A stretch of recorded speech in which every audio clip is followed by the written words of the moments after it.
Welcome back to my YouTube channel today. And here is the content of today's video. The proposal for Ukraine to join the European Union in 2027 carries an emotional weight far beyond dry administrative language. For the Ukrainian people, it symbolizes survival, dignity, and a complete break with a tragic past. For Europe, it is seen as a moral commitment to a besieged nation. However, behind that symbolism lies a far more complex reality. EU membership is not a reward for sacrifice.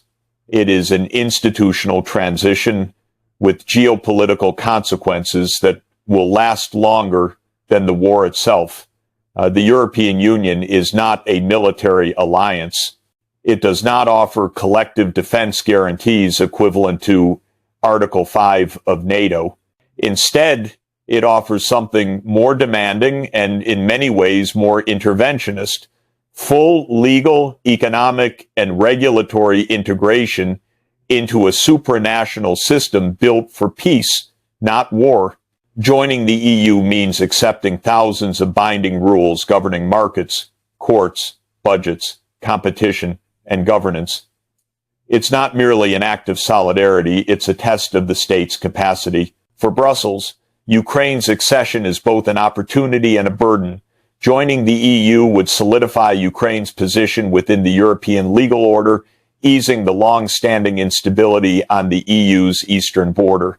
But it would also bring one of Europe's poorest and most war-torn countries into a union already struggling with internal cohesion, financial burdens, and political fragmentation. EU expansion expands Europe's borders, but it also expands its responsibilities. This is why 2027, while politically advantageous, should be understood not as a deadline, but as an aspiration. Accession is not decided by declarations of intent, but by compliance with EU law, the entire EU legal system. That process typically takes a decade or more, even in peacetime. Ukraine is attempting to do so under the exceptional conditions of war, migration, and economic collapse. There is also a core strategic ambiguity in the European promise. EU membership is often portrayed as a step towards security, but it does not address Ukraine's most pressing question: how will the war end? Integration into Europe may bolster Ukraine's long-term resilience, but it cannot replace a negotiated solution with Russia. In fact, by tying Ukraine's future to the Western institutional framework, EU accession may harden geopolitical divisions rather than soften them. They may stabilize peace once it is established, but they cannot create peace on their own. Europe may be offering Ukraine a future, but not necessarily an escape from conflict. Therefore, the deeper issue is not whether Ukraine belongs to Europe culturally or historically.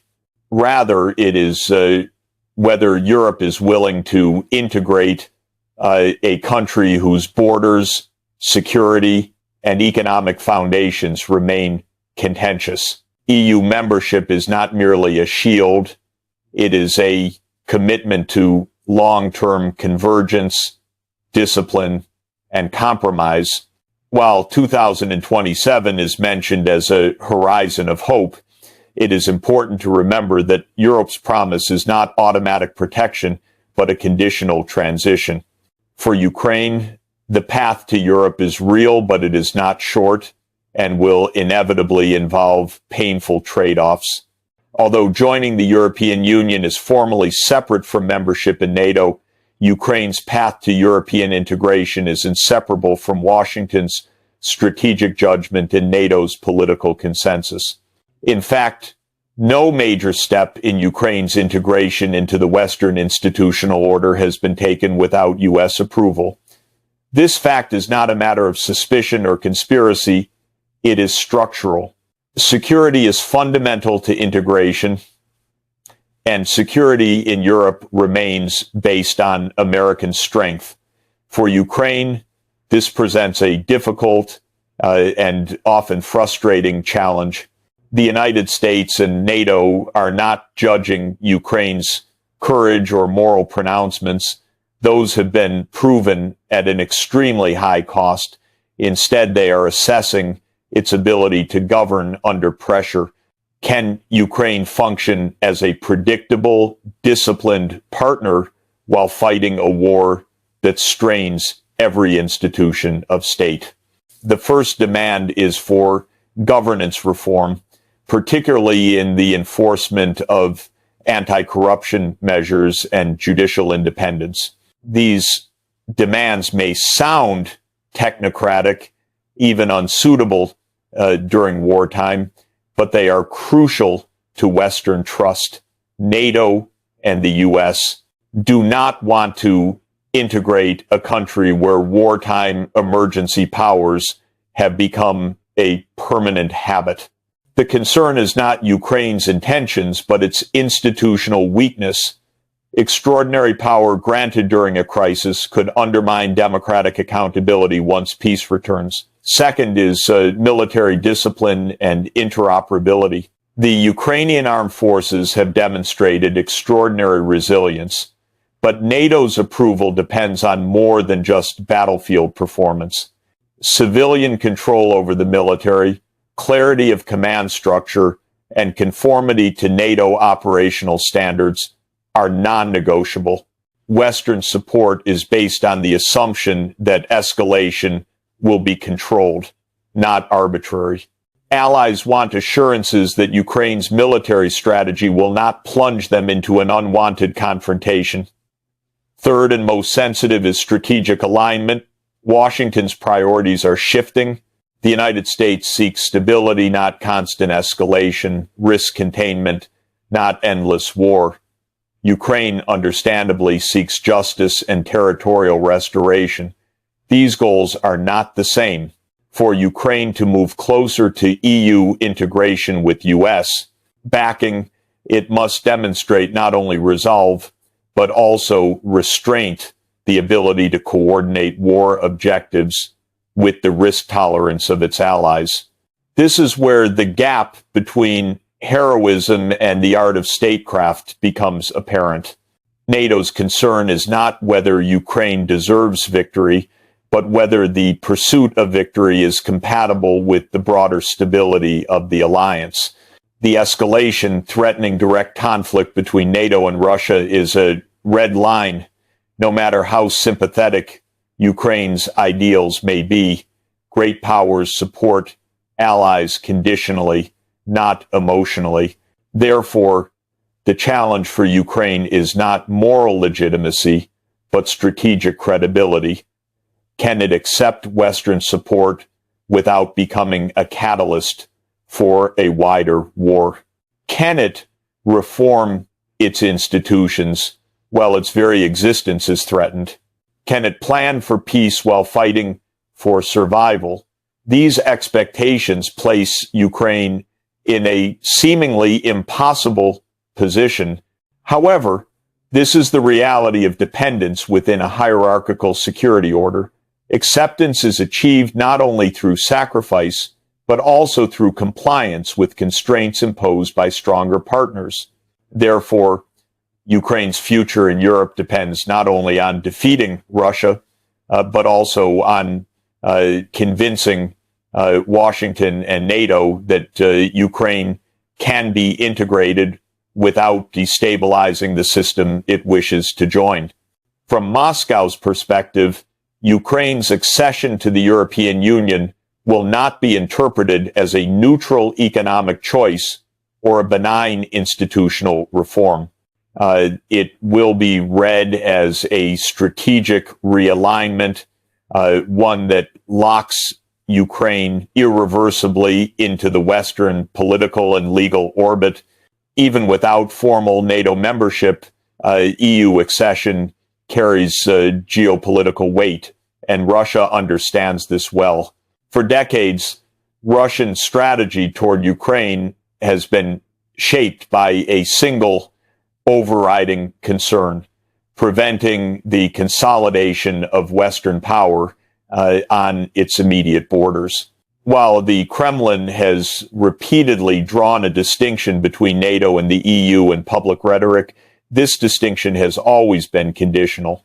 In practice, Moscow views the EU not merely as a market or regulatory body, but as part of a broader Western system aligned with U.S. strategic interests.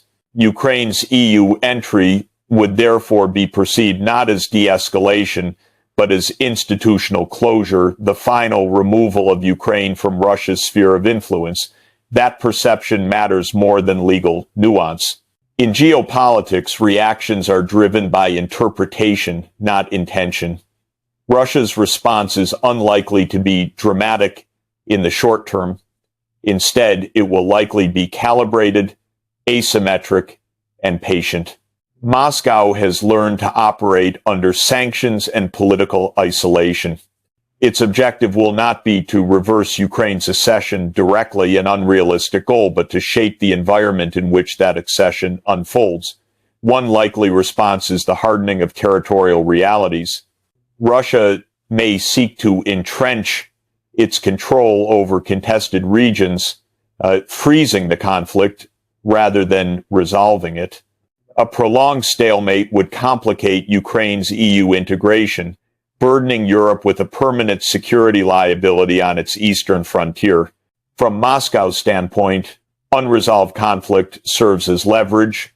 Economically, Russia retains tools of disruption, energy transit, regional trade flows, and indirect pressure on European economies remain available, even if diminished. The message would be subtle but clear. Ukraine's integration carries costs not only for Kyiv, but for Brussels. Politically, Russia will intensify efforts to delegitimize the EU's role as a neutral actor. Moscow will frame accession as proof that Europe has abandoned mediation in favor of alignment. This narrative may find receptive audiences beyond the West, particularly among states wary of EU expansion under conditions of war. Most importantly, EU accession risks altering Russia's calculus on time. If Moscow concludes that Ukraine's integration is inevitable, incentives for compromise may weaken rather than strengthen. As Jeffrey Sachs has warned, conflicts become most dangerous when one side believes that delay only worsens its strategic position. This is the paradox at the heart of Ukraine's European path. Integration may offer long-term stability, but in the short term it may harden divisions, reduce diplomatic flexibility, and lock the conflict into an extended period of managed hostility. Russia's response will not be a single decision, but a sequence of adjustments designed to ensure that Ukraine's accession does not translate into a decisive strategic loss. Whether Europe is prepared for the consequences of that adjustment remains an open question. Ukraine's potential accession to the European Union raises a final and unsettling question. Will integration bring peace or merely institutionalize divisions? History shows that joining powerful institutions can stabilize post-conflict societies, but only after the war has ended. When integration precedes reconciliation, it often freezes conflicts rather than resolves them. For Ukraine, EU membership promises long-term economic recovery, legal modernization, and political cohesion in Europe. These benefits are real and substantial. Over time, they could reduce Ukraine's vulnerability and lessen the likelihood of renewed aggression. However, none of these advantages automatically lead to reconciliation with Russia. Institutions can manage peace, but they cannot replace negotiation. The risk is that EU accession becomes an indirect victory, a symbolic achievement that diminishes the urgency of compromise on both sides. For Kyiv, European integration could be seen as confirmation that history is on their side, reducing the incentive to accept difficult concessions. For Moscow, accession could be seen as proof that diplomacy has failed, reinforcing a strategy of obstruction rather than cooperation. This development points toward a future not shaped by peace, but by a pause. A frozen conflict stabilized by European integration but not politically resolved would resemble other post-Soviet confrontations: low-level hostility, hard borders, and recurring crises. Such outcomes might be manageable in the short term, but would cause serious damage for decades. From a European perspective, this presents a profound challenge. Integrating Ukraine while managing an unresolved conflict requires sustained financial support, security coordination, and political unity. It also demands honesty about limits. EU membership does not guarantee territorial restoration, nor does it compel Russia to reconcile. It offers resilience, not a solution. Reconciliation requires mutual recognition of security concerns. Without a framework addressing Russia's perception of being besieged and Ukraine's sovereignty claims, integration alone risks reinforcing zero-sum game logic. Peace cannot be legislated through accession treaties. It must be negotiated through diplomacy. There is also a global dimension. Joining the EU amidst criticism sets a precedent. This signals that institutional expansion can continue despite unresolved conflicts, reshaping expectations in other disputed regions. This could strengthen Europe's moral standing, but it also increases systemic risk by normalizing integration without resolution. The tragedy lies in the fact that all parties may interpret the same outcome in different ways. Ukraine sees security through belonging. Europe sees stability through integration. Russia sees exclusion through institutional closure. These interpretations do not cancel each other out. They conflict. The most likely outcome in the short term is not reconciliation or a new all-out war, but a controlled stalemate. Reduced intensity, maintained mistrust, and diplomacy constrained by hardline positions. Whether this stalemate develops into lasting peace depends less on the timing of accession and more on the willingness of all parties to reopen political dialogue once the war slows. EU membership could offer Ukraine a future, but peace will still require compromise, patience, and the recognition that institutions can only stabilize what diplomacy dares to address.